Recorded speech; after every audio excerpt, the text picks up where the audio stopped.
Yo! Video games.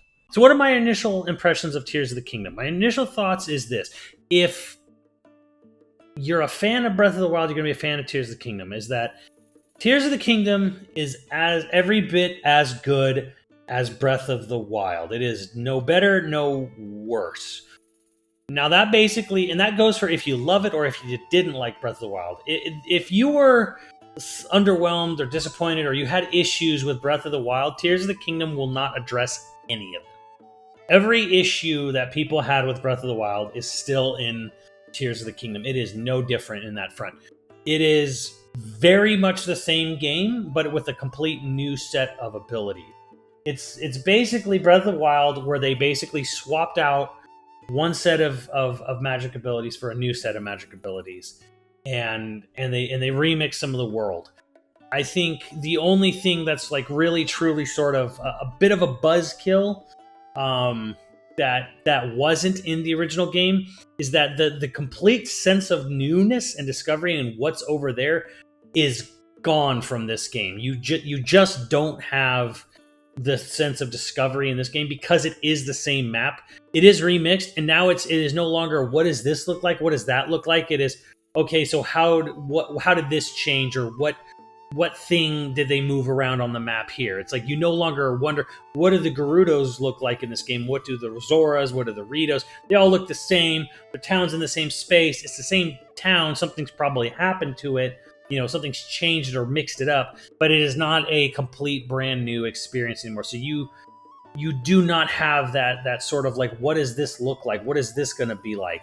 The story so far is basically a fucking reheated mac and cheese, frozen dinner at this point.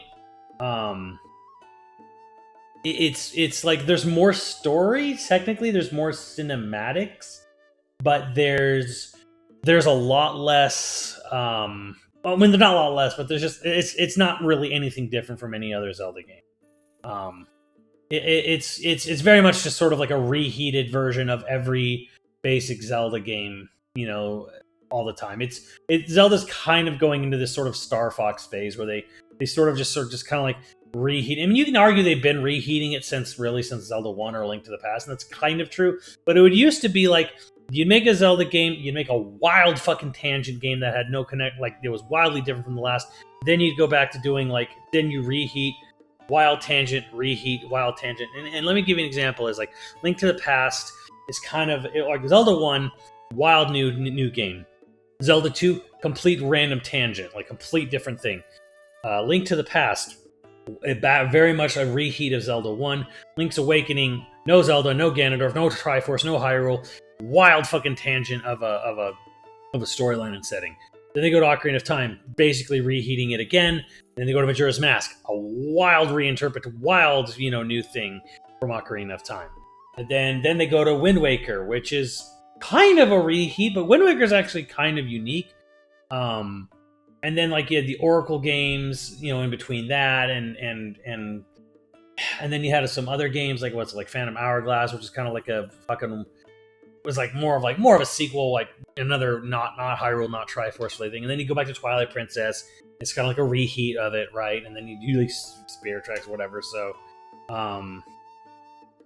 yeah. So, story wise, this is mostly a reheat. The music is a little bit better so far than the last game, but significantly weaker than what we've been experiencing in Xenoblade. And I don't know if anyone has a clip from last night. If anyone can do that, can they clip real quick for me the scene where the Re-Deads attack the Karakara Bazaar? It was near the end of the stream. Can someone show that cutscene where they're like, "Oh no, this town is being swamped. The head of the guard is running off to save it," and it's like this quote unquote big battle that they're basically reenacting. I really want to kind of point out, as much money as Zelda has, and as much money as Zelda makes, and as much time went into this game, it's still kind of Nintendo being Nintendo, being yeah, it's not half-assed. It's just kind of like it's only what it needs and nothing more. Hold on, we'll watch it with music. Let's be fair to it. Let's be fair.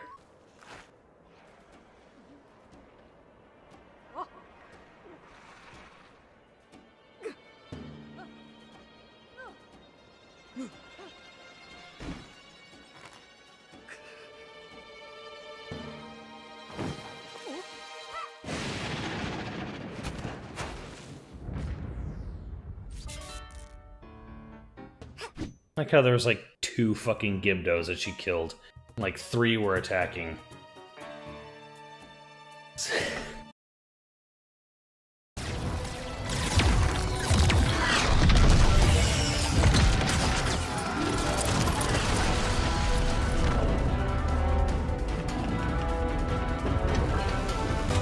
What is it they need to stay alive? Water? Food? Certainly.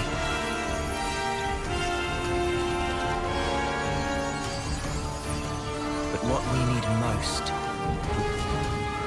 is life itself.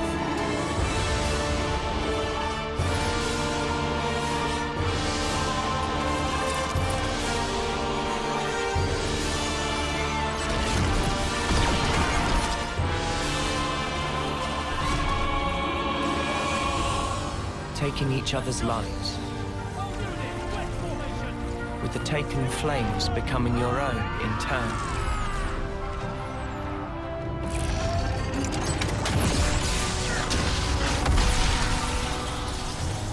While the other, the one whose essence is stolen,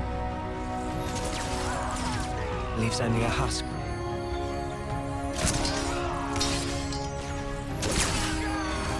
My initial impressions are like it's more Breath of the Wild, for better for worse. It's not going to change anyone's mind. No one's going to nobody who didn't like Breath of the Wild is going to love Tears of the Kingdom. And I can't imagine anybody who loved Breath of the Wild like not loving Tears of the Kingdom. I think if you love Breath of the Wild, you're gonna love Tears of the Kingdom, unless it's maybe a little too samey for you, and you were hoping for something maybe a little bit more fresher. That might be the only example, but yeah, like those are my initial impressions. Like it's everything the first game is. I think the UI is fucking atrocious in Tears of the Kingdom. I think the fuse ability is bizarre and pointless. I don't know why fuse isn't part of Great Hand. I don't get it. I don't know why they're separate abilities. Like, okay, so you have an item. Say you have an item that's meant for connecting to a weapon. Like say you have a horn. You want to put a horn on a sword, right? Or something, right? So you hold down up. You flick over to the item you want to combine on a weapon with the right stick. You press X to drop that, and then it drops on the ground. Then you position yourself physically in the world. You hold down L, and then you press down on the right stick to activate fuse.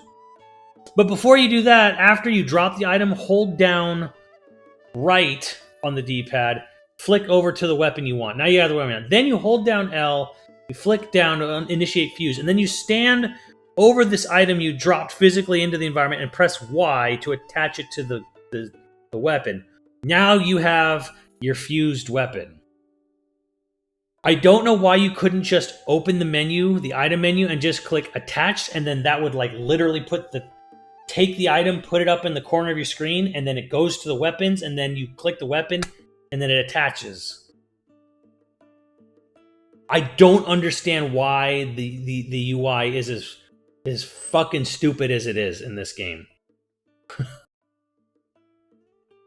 Like, why? Why isn't it just click, like, you know, you flip, you're in the item menu, you just click X to fuse, and then it tabs it, brings up the weapons, and then you click X on the weapon, fused.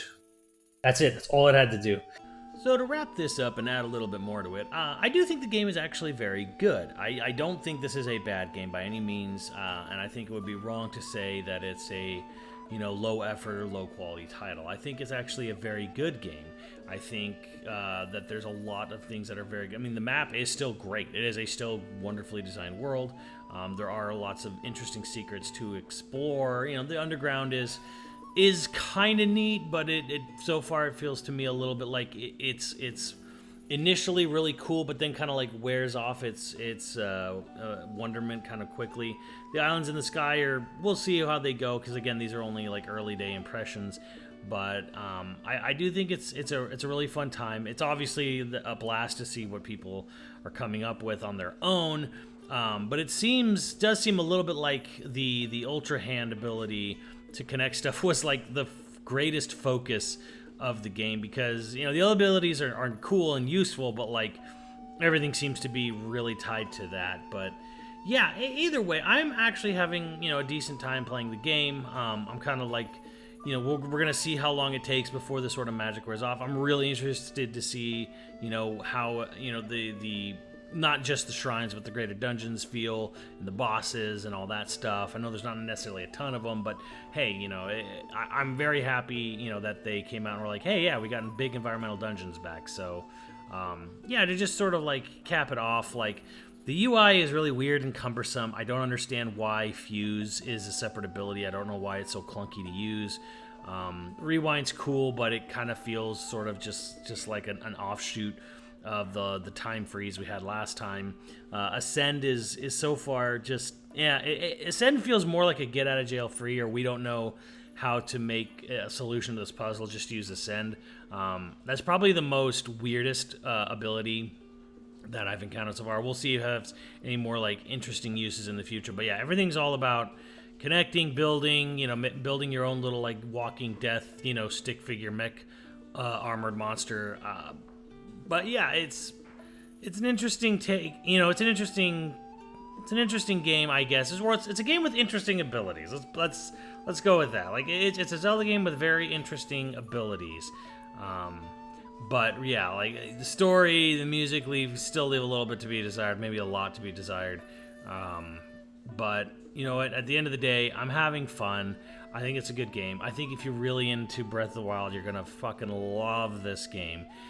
But I do think that if you were super annoyed by durability and presentation choices and UI choices from the last game, this is not gonna win you over with this, because it's very much a follow-up to Breath of the Wild in all shapes and forms. But let me know what you guys think, and I will see you on the channel later, dudes.